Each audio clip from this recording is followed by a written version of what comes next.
Damor sir और झाबुआ से आए सारे विशेष अतिथि, Pandor sir, Charal sir, Rathore sir, बाकी सारे गणवीरों, आज हम लोग इस विचारधारा को लेकर के इकट्ठे हुए हैं। विनीत भाई अभी भाषण दे रहे थे, मैं उनकी भाषण से काफी प्रभावित हुआ। न लोकसभा न विधानसभा सबसे ऊंची, इस चीजों पे काम नहीं हो रहा है, हमें ये देखने की जरूरत है। मैं जब स्टूडेंट था, मैं जब विद्यार्थी था, हमारे पास काफी वरिष्ठ लोग आए, उन्होंने कहा तेरा 3 दिनों में विधि का विधान है, यानी कि व्यवस्थापिका और न्यायपालिका और कार्यपालिका, यानी कि पुलिस, मजिस्ट्रेट और कलेक्टर को तो हम जेब में रखते हैं। उसलिए हम लोग उस विचारधारा में डूब गए। हम लोग उस क्राफ्ट में टॉप करने वाले थे और हम लोग उस विचारधारा में डूब गए। आज इस विचारधारा पे काम नहीं हो रहा है, ये देखने की जरूरत है। केशव सर, आज मैं थोड़ा सा ध्यान आकर्षित करना चाहूंगा कि हमारी विचारधारा पे काम क्यों नहीं हो रहा है। जब समता जजमेंट, ऐसे जजमेंट हमारे पक्ष में आए हैं, इसके बावजूद जिसमें कहा है न लोकसभा न विधानसभा सबसे ऊंची ग्राम सभा, सरकार अनुसूचित क्षेत्र में सरकार की 1 इंच भी जमीन नहीं है और अनुसूचित क्षेत्र में सरकार एक व्यक्ति के समान है, इसके बाद भी तुम मोदी मोदी क्यों चिल्ला रहे हो? अरे क्या है वो मोदी जिस नागालैंड में बिना परमिशन के घुस भी नहीं पाता है, वो अनुसूचित क्षेत्र और ट्राइबल क्षेत्र कहलाता है। आप लोग उस तर्ज पे काम करिए, हम लोग आपके साथ खड़े हैं। अगर किसी प्रकार की समस्या आती है, अरे कोर्ट तो ये जेल तो आपको सिर्फ परेशान करने के लिए है, 3 महीने में जजमेंट देती है कि ये पांडुचेरी भारत का हिस्सा नहीं है। उसमें अरे हमको परेशान कर सकती है, एक को परेशान करेगी, 10 को परेशान करेगी, कितनों को परेशान करेगी। टंटिया मामा जेल में मरे, मैं नमन करता, टंटिया मामा जेल में मरे, बिरसा मुंडा जेल में मरे, मरने के बाद वो भगवान बन गए। हमको भी वही काम करना है, ये देखने की जरूरत है। जब हमको देवा विधानसभा की बात करते हैं कि हम लोग कहाँ पीछे हट रहे हैं, विनीत भाई बोल रहे थे ना लोकसभा में विधानसभा सबसे ऊंची ग्राम सभा, उस पर काम क्यों नहीं कर रहे हैं? जब 1874 में शेड्यूल डिस्ट्रिक्ट एक्ट बना, उसमें क्या भारत का जिक्र था? क्या नहीं था। उसमें किसी प्रकार का भारत की जुरिडिक्शन का जिक्र नहीं था। इसके बाद 1935 में जब कानून बना तो सेक्शन 91 और 92 और 311 बना, जिसमें भारत को 3 भागों में विभाजित किया। उस 3 भागों को शामिल करने के लिए भारत छोड़ो आंदोलन चलाया, तो इन लोगों ने साथ नहीं दिया, ना आरएसएस ने साथ दिया, ना मुस्लिम ने साथ दिया, ना ईसाई ने साथ दिया। उसमें सिर्फ हम लोगों ने साथ दिया।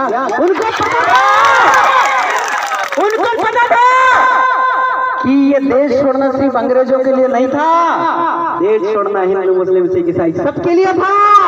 सिर्फ इस देश में कण कण से देने दे वापस आने वाला देश का मालिक आदिवासी है और रहेगा।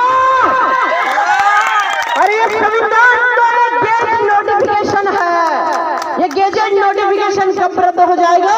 ये तो 19 ईयर के लीज पर है, 19 साल की लीज पर है। लोग जयपाल सिंह मुंडा को जबरदस्ती लेकर गए संविधान सभा में। जयपाल सिंह मुंडा जानो नहीं, आप अगर बताइए कि जयपाल सिंह मुंडा किसके कहने पर गए थे?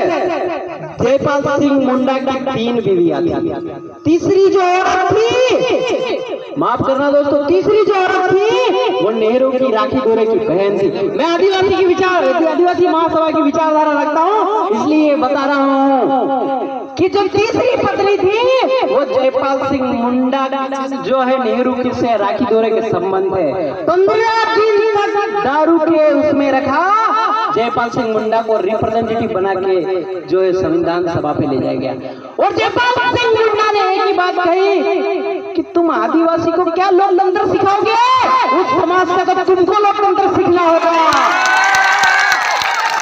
जिस समाज में इतना बड़ा लोकतंत्र है कि किसी प्रकार से अगर कोई किसी प्रकार का कांड हो जाता है, किसी प्रकार का गलती हो जाता है, तो सारा दंड विधान हमारे गांव में मौजूद है। उसको लोग कोर्ट कचहरी और एसपी साहब के पास जाने की क्या जरूरत है, ये देखने की जरूरत है। हमारा समाज अगर 1947 में जो इंडियन इंडिपेंडेंस एक्ट बना, भारतीय स्वतंत्रता अधिनियम, पीएससी की तैयारी कर रहे वो लोग जानते हैं कि ये भारत देश नहीं है, पाकिस्तान कोई देश नहीं है, ये डोमिनियन स्टेट है।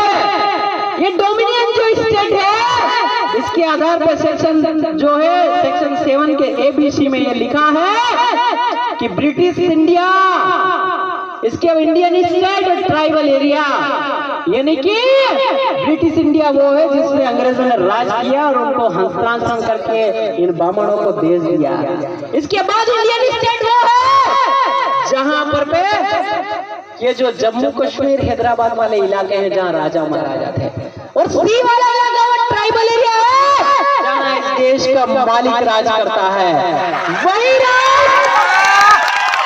और वही अब ये लोग क्या बोलते हैं, जब कोर्ट में गए 313 आदिवासियों को जेल में डाला नक्सली केस में, जब फैसला आया, सब्र करना होता है दोस्तों, बलिदान तो देना होगा, बिना बलिदान के कुछ हासिल नहीं होगा, ये तो आपको सोच के चलना है।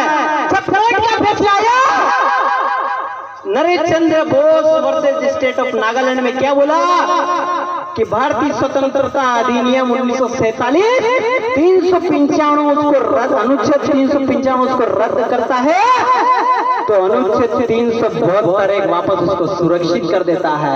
उसी के माध्यम से आज भी वो लागू है। चाहे तो आदिवासी स्वतंत्र रह सकता है, चाहे तो पाकिस्तान की जमीन छीन सकता है, चाहे तो इन ब्राह्मणों की जमीन भी छीन सकता है। ये हमारे पास पावर है। इस पावर को लेकर के आप कहां उपयोग कर रहे हो, ये देखने की जरूरत है। हमारे आप में बात करता हूं अपने कुंदनपुर और बाजना की।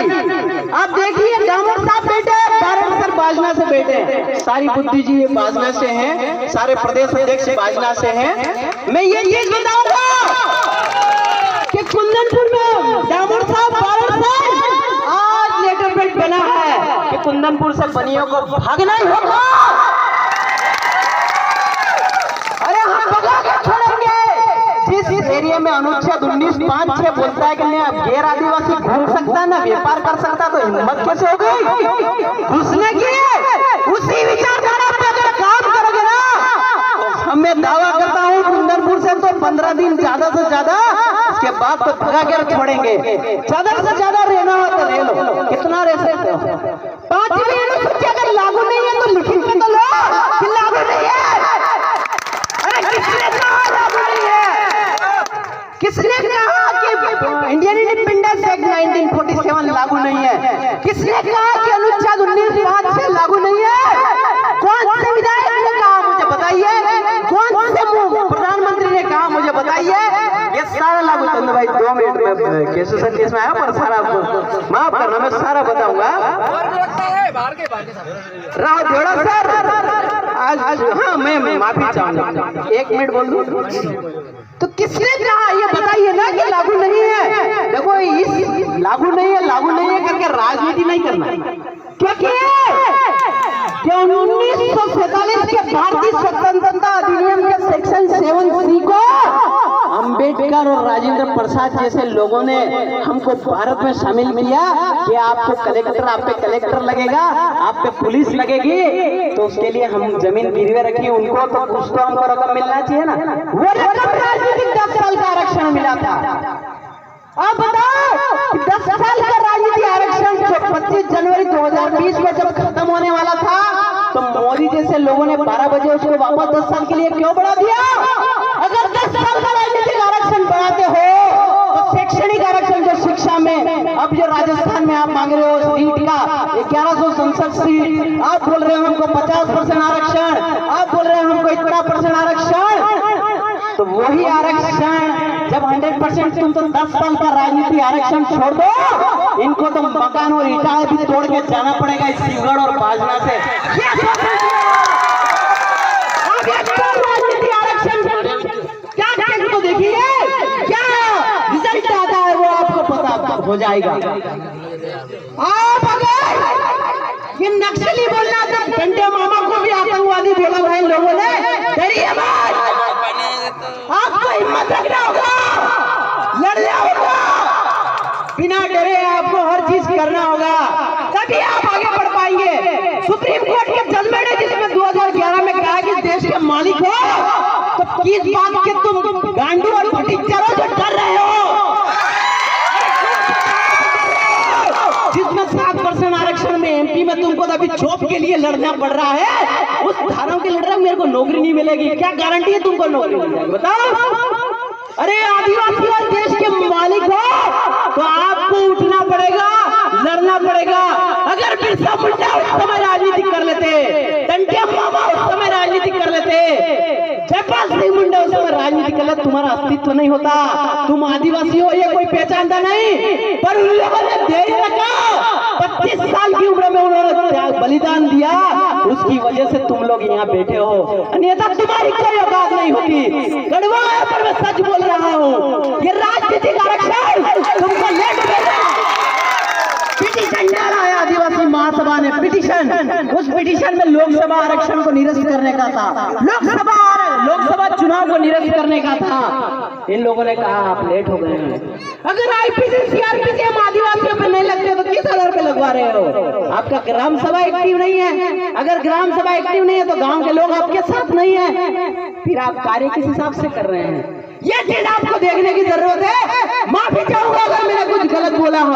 अभी जो है मांगीलाल जी मीना में आएंगे, वो बोलेंगे कि मावजी महाराज के सोपड़े हैं, उसमें यही कहा है कि दीवा बड़े हैं,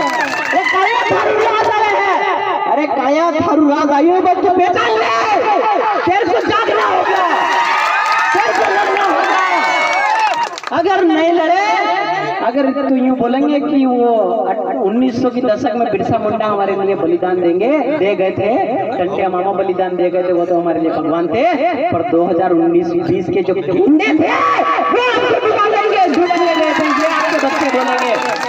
तो मैं अब गेंडा तो नहीं बोलूंगा आप लोगों को, जय आदिवासी, जय प्रदेश, जय गोंडवाना, इतना ही बोल दो, किसी को बुरा लगा तो माफी, जोहार, जय आदिवासी। और केसी सर को एक और बार जन्मदिन का हार्दिक जोहार, जय आदिवासी। नीलेश भाई को बहुत बहुत जोहार। युवा जो से समाजपति